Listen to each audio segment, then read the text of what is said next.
And now stay tuned for the mystery program that is unique among all mystery programs. Because even when you know who is guilty, you always receive a startling surprise at the final curtain.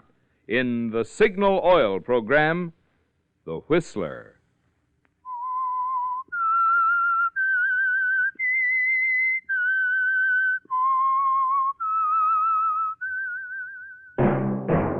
Signal, the famous Go Farther gasoline, invites you to sit back and enjoy another strange story by The Whistler.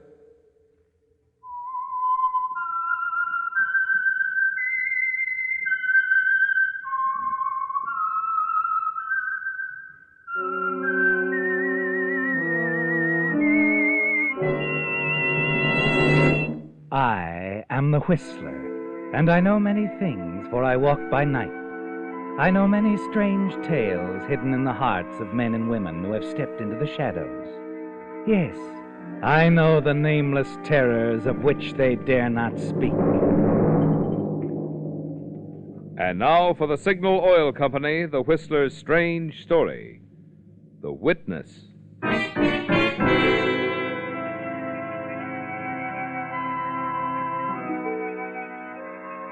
Like so many people, Paul Kilburn was his own worst enemy. He had brilliance, charm, and youth, and he never let anyone forget it. When he graduated from college, he received the American Award for the most promising student of architecture at Andover University, and he never let anyone forget that either. Yes, Paul Kilburn had a lot to learn, and as an assistant in the architectural firm of Joseph Abercrombie and Company, he was given the opportunity to learn. But he refused to accept it. Now, for the third time that week, Paul strode defiantly into the company offices, giving plain evidence of his resentment and his third hangover of the week. Paul. Yeah? Mr. Abercrombie's been looking for you. Has he found me yet? You're an hour late. An hour and a half late. You'd better think up some story for him. I did the best I could. Little Miss Cover-Up. Everybody's office pal. Don't you ever get tired of being grand, Edith? Paul, be quiet. And tell Mr. Abercrombie Mr. Kilburn is here and happy to confer with him at any time. I'm free now, Mr. Kilburn, if that's convenient with you. Perfectly. Perfectly. After you, Mr. Abercrombie. Sit down, Paul. All right. I'm tired of warning you, Paul. This is the third time this week. And before that, I'm just lost. And if I don't mend my ways in the future, I won't have a future. Isn't that the way it goes? You don't have a future now, Paul. Not with us. You're fired. I'm what? Fired. You're the most promising member of our staff. There's no question about that, but I think we can manage without you. When you lose some of your egotism and replace it with some sense of responsibility, come back and see us.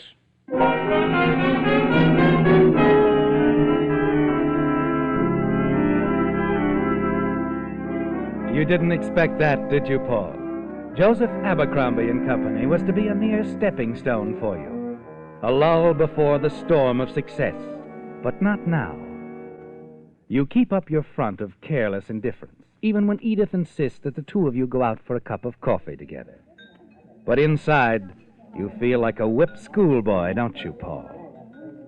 Oh, Paul, what are you going to do? You tell me. I feel awkward. Why? I'm the one who got fired. I just do, Paul. I've watched your work. You're going to be a great architect. It's too bad you didn't reach Abercrombie with that news. I know I'm acting like a schoolgirl on her first date. Yeah, well, what are you trying to say? It's hard for me, Paul, because, well, we've only gone out once or twice, and you've been so distant. Oh, no harm meant. I know. Look, Paul, I've inherited $20,000. $20,000? Oh. I wish I had your luck. You have. Come again? $20,000 is enough for you to open an office of your own and keep going until you make it on your own, Paul. Yeah, but what about you? Where do you come in? Anywhere you say. You can consider it a loan or make me a partner in the firm. I can handle the office end. Yeah, but why take a chance on me? I'm not very steady. I've slept through an alarm clock ever since I was in long pants. I never sleep through an alarm clock, and I never forget to set it either. I'll phone you every morning and get you up. No, it's too good. Why? What else do I have to do for this backing? Nothing, except to stop drinking. My offer goes as I made it. I'm talking about you. Don't you want anything more out of this? Well, yes, I do. What? You. I want to marry you, Paul.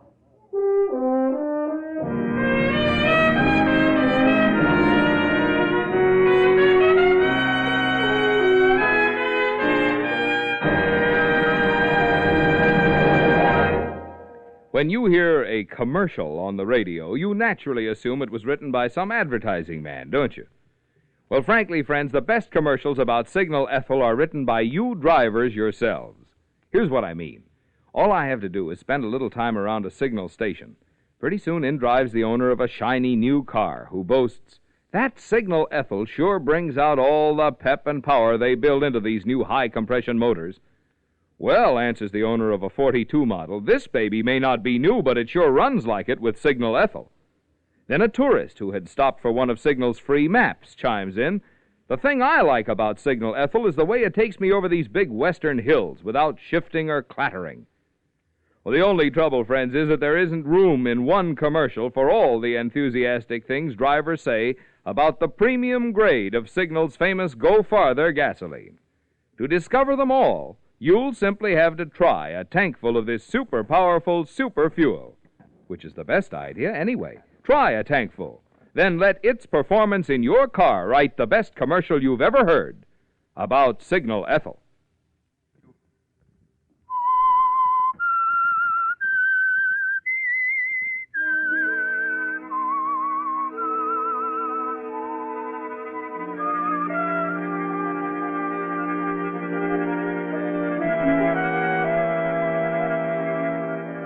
You meet Edith just about halfway, don't you, Paul? You let her set you up in business all right, and you become engaged. But you conveniently put off the marriage to some future date, or, as you tell Edith, until you've proved yourself worthy of all she's done for you. And as time goes by, you're forced to admit that she has a wholesome influence on you. Your drinking stops, you adopt regular habits. But the instantaneous success you expected as an architect comes very slowly, doesn't it, Paul? Well, how about it, Mr. Crawford? What do you think of these plans? Young man, if there weren't a young lady present, I'd tell you exactly what I think of them. Why, what do you mean, Mr. Crawford? I mean, to be blunt, that these plans you drew up, Kilburn, are utterly worthless as far as I'm concerned. Now, wait a minute. And if this is your idea of what I need, then, young man, I don't need you. Good day, sir. But, Mr. Crawford... Let him go. But... All right, Paul. And don't worry, darling. We'll do this thing yet, together.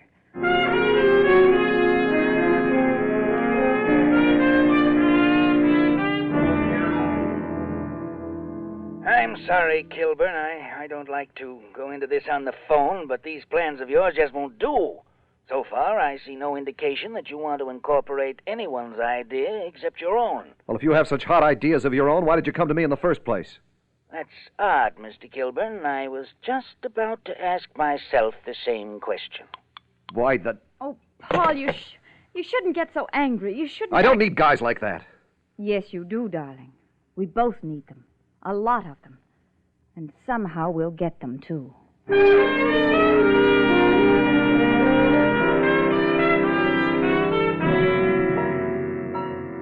For the first time in your life, you begin to know what hard work is, don't you, Paul? You have to work hard. And Edith, beside you every step of the way, works even harder than you do. Nights, days, weekends. Until finally someone says the words you've waited to hear. Well, sir, Mr. Kilburn, I've seen everything. Is there anything I missed, Mr. Benson? Oh, no, not a thing, Kilburn. This is a work of art. You're a fine architect and an excellent architect. We're so glad you're pleased, Mr. Benson. Oh, yes, indeed. Well, I'll tell you one thing. If this is a sample of your work you'll never want for clients, if I can help it, I'm happy I had sense enough to hire you.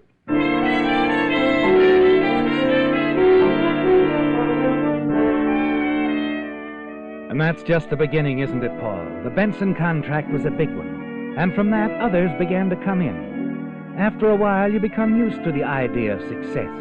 That's easy, isn't it, Paul?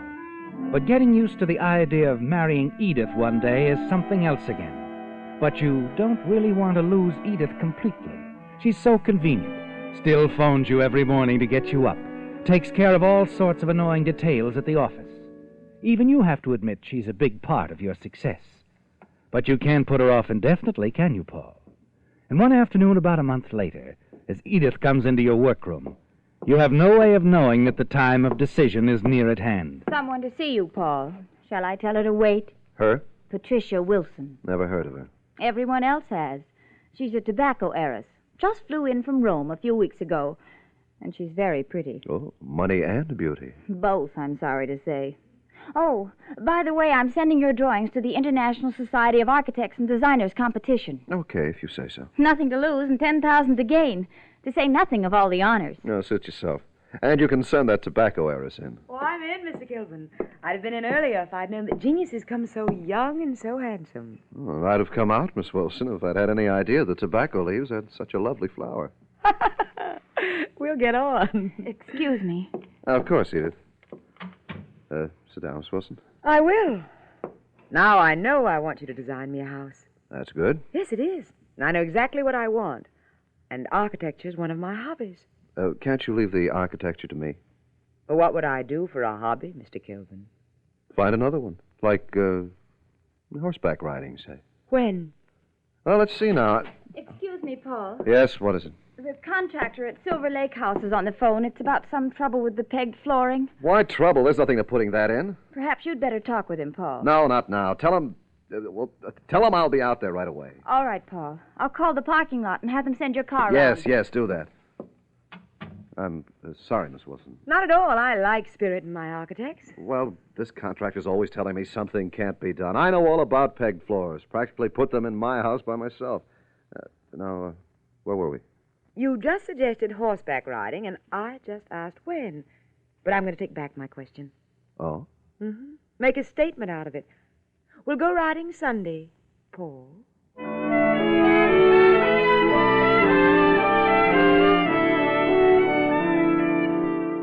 Patricia's very sure of herself, isn't she, Paul? And that Sunday, and the next and the next, when it isn't horseback riding, it's golf, or the races at Del Mar, or dinner and dancing. It's always something, and it's always Patricia. You see Edith less and less. It's good business, you tell her.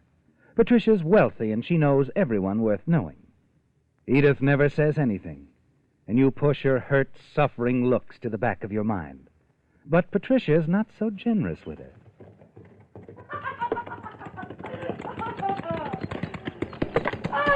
Oh, that was wonderful. Yeah, it was great. You won again. Oh, of course, darling. I always win. Didn't you know that? I've wondered. Oh, well, maybe not always at that. For instance, are you still engaged to that little mouse of a secretary of yours? Technically. Why? I told you why before. I don't appreciate having that plain little creature as a rival. Winning over her would be an empty victory, and losing would be unbearable. Well, what do you want to win? You don't know? I don't think so. Oh, now you're being insulting. Maybe. How do I know you haven't pulled this off in Rome, or Paris, or London? Pulled what off? A victory, and then left the sap holding his hands. You're not far wrong. Well, I don't intend to be another sap. You're not going to be. Does that mean you'll marry me? Yes. When? As soon as you break off with that little secretary of yours. No, I've told you. I'll let her down as soon as I could. I'd better be very soon. I don't like waiting.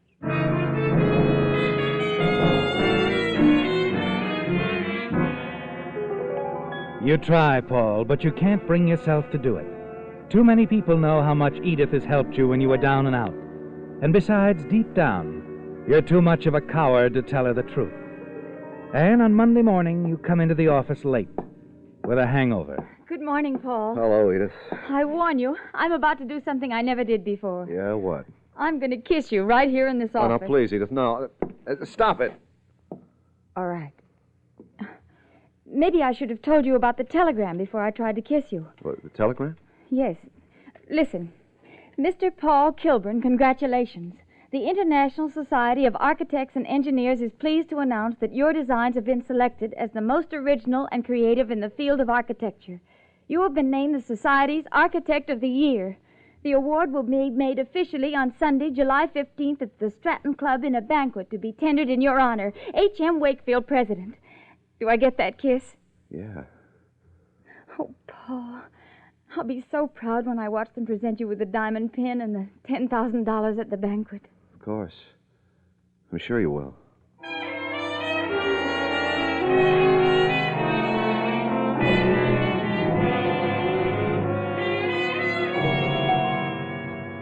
Of course I know, Paul. It's all over the papers. Congratulations, darling. Thanks, Patricia. Oh, I've been a busy girl. Rushed down to Antoine's to have myself fitted for a new gown. Wait till you see it the night of the banquet. You shouldn't have done that. Why not? I'm taking Edith to the banquet. I have to. No, you're Now not. be reasonable, Patricia. You know I love you. I tell you, there's nothing I can do. All right. I'll let your little Edith play Cinderella for one night, but after that, Paul, you're going to get rid of her. And I mean rid of her. She's not going to be your secretary or anything else. Is that clear? Yes, I promise you. She'll go.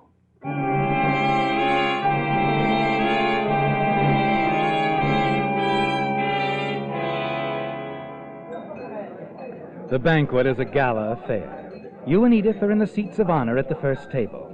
And at the next table, staring coldly at you, Patricia with some obscure architect. And, as if further irony were needed, your former employer, Joseph Abercrombie, is selected as Toastmaster. You're completely miserable, aren't you, Paul? In a few minutes, you'll be presented with $10,000 and the highest honors of your profession. And you wish you were 1,000 miles away. You take your usual form of escape, don't you, Paul? Waiter, another whiskey and water, please. Please, Paul, darling, no more. You called for me in your car, remember? You can drive if you think I've had too much. Ladies and gentlemen, before we officially present the award to the Architect of the Year, I'd like to tell you something about this year's winner. I know him very well.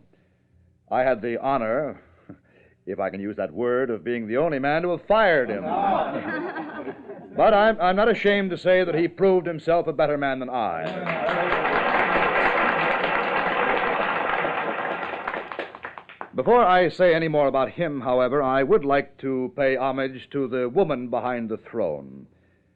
It was her financial and moral backing through thick and thin that made Paul Kilburn what he is today, and she is soon to become his wife. I want Edith Kramer to stand up and take a bow. Thank you. Thank you very much. I shall always remember this night. You can see Patricia's eyes staring at you from the next table. They're ablaze with hatred.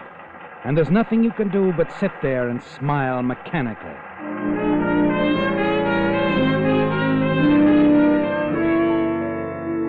You're called to the rostrum where the diamond pin is clipped onto your lapel, and you receive the check for $10,000. Suddenly, out of nowhere, Patricia is at your side. I'm not waiting any longer, Paul. Finish with her tonight.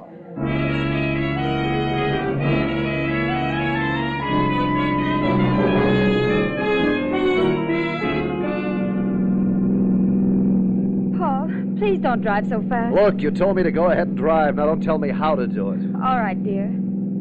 Let's be happy tonight. It's such an important night, Paul. Oh, you're so blind, Edith. Can't you see it's over? Is it? You know it is. Oh, Paul, I'll stop that. You're the one who's blind, Paul. Don't you see she'll ruin you? In a month, you'll be a drunkard and a bum. I'll take my chances. If you leave me for that Patricia, I swear I'll tell everyone. If that's the only way I can hold you, I'll make you look so cheap you'll hear me. Oh, stop it, Edith. That's not going to help. Paul, I got that car!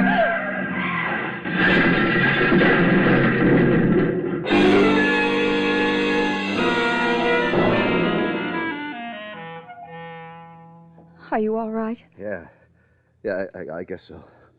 Come on, let's get out of here. But, Paul, the other car. There's a man lying on the road. Yeah, I see him. Maybe he needs help. Edith. Come back here, Edith. He's not moving. Get back in the car. He's dead, Paul. I'm sure he is. Did you see anybody else? No, but it's dark. Any other cars? No. That's a break. Now, if this thing will only start. Come on. There. There's a gas station just around the bend. We can call the police from there. Police? Are you insane? Manslaughter and liquor on my breath? But, Paul... You can't do anything for him. You said he was dead. 1,000 thoughts race through your mind as you drive Edith home. Somehow you manage to get her car in the garage without being seen. And as you stand with Edith at her front door before walking to the corner cab stand, Edith gives you something else to think about. Someday you'll forgive me for loving you so much, Paul. Oh, no, not now, Edith. I can't think. You're going to forget about Patricia. Because I won't give you up now, Paul. Ever. What is this? I wouldn't do this if it were just for me. But it's for you, too. I'm a witness, Paul. The only witness to the accident. So? We're going to get married, Paul. Soon.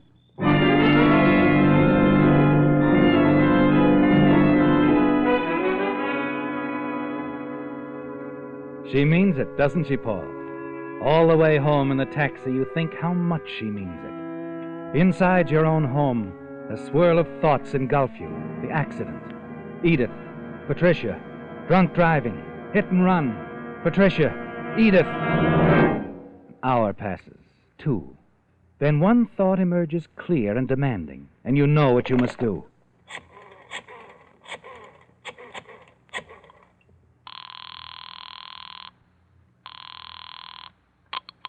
Hello?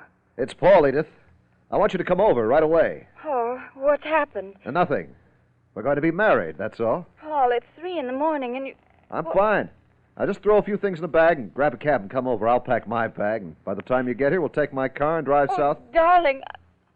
Oh, my. What's wrong? I just remembered. You have a 9 o'clock appointment with Mr. Healy in the morning. I've got my alarm clock set for 7, so I'll be sure and get you up. Edith, for heaven's sake. Oh, all right, darling. Forgive me. I'm not quite awake. And this is sudden. Oh, Paul, darling, I'll hurry.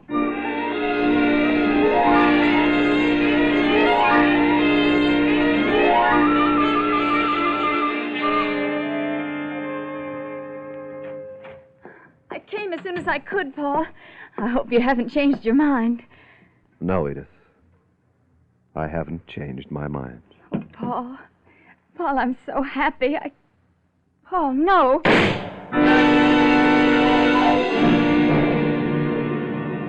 You work quickly, just as you'd planned it, Paul. Hurriedly drill the wooden pegs out of 3 of the heavy oak planks in your floor.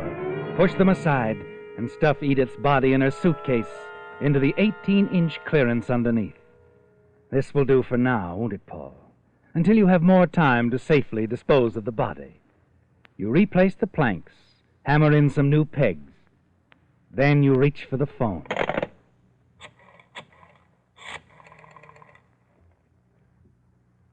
I want the police department, please. Police headquarters? This is Paul Kilburn, number 4, Linwood Lane. Yes. My fiancée is missing. Edith Kramer. She dropped me off at my house about 11. Said she was going straight home. I've been trying to reach her ever since. No one answers. I can't imagine what's happened to her. Would you please?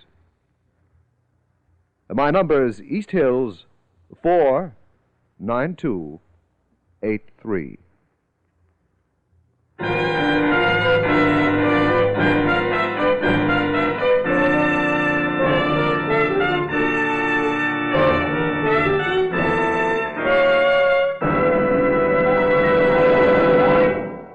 With cars costing as much as they do today and the future supply of new ones uncertain, most all drivers are interested in ways to make their cars last. And there's no better way to make your car last than to reduce engine wear due to lubrication 50% with amazing new Signal Premium Motor Oil. Just consider what a 50% reduction in engine wear can mean to you. With new Signal Premium, your car should keep its like-new pep and power twice as long, should go twice as many miles before needing an overhaul due to engine wear. If your car isn't already an oil eater, new Signal Premium should double the period during which you'll continue to enjoy low oil consumption. And get this, you can enjoy all these extra benefits of this superior quality heavy-duty type oil at no increase in price at Signal stations.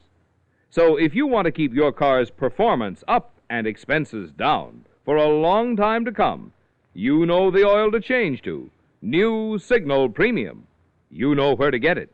At friendly, independently operated Signal service stations.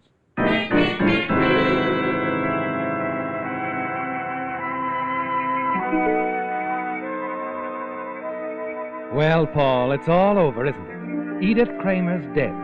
Her body hidden temporarily beneath the floor in your living room. You've reported her absence to the police in the hope that their search for her will lead them to her car in the garage, the one you were driving when you killed a man late tonight. It's Edith who'll appear guilty, isn't it, Paul? Yes, you're sure now that Edith's hold over you is gone. And as the hours pass, you find yourself thinking of Patricia and the life of luxury the two of you will share, while you patiently await word on Edith's disappearance. Finally, it comes.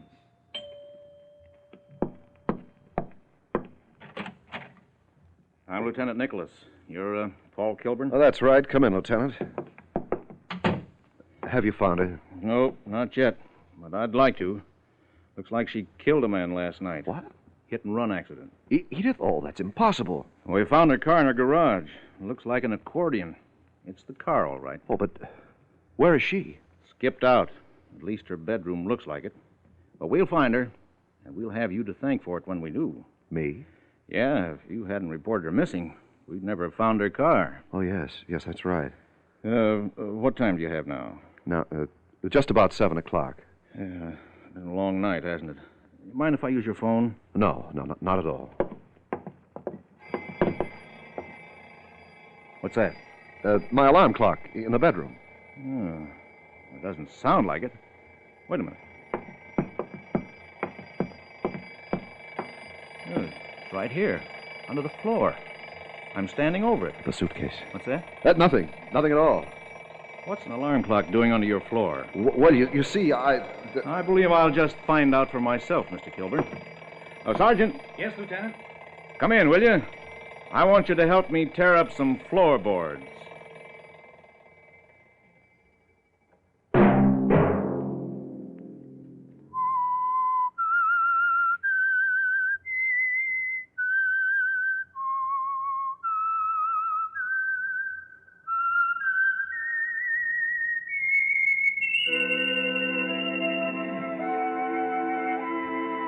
Let that whistle be your signal for the Signal Oil program, The Whistler, each Sunday night at this same time. And before you start your vacation trip, be sure to ask your signal dealer for a free copy of Lane's Guide, a booklet prepared by an independent travel organization to help you find good eating and lodging places. While no pocket-sized booklet can include all the good hotels, motels, and dining places, Lane's Guide covers a representative selection in hundreds of cities and towns. And a copy of this handy publication is yours free at Signal stations.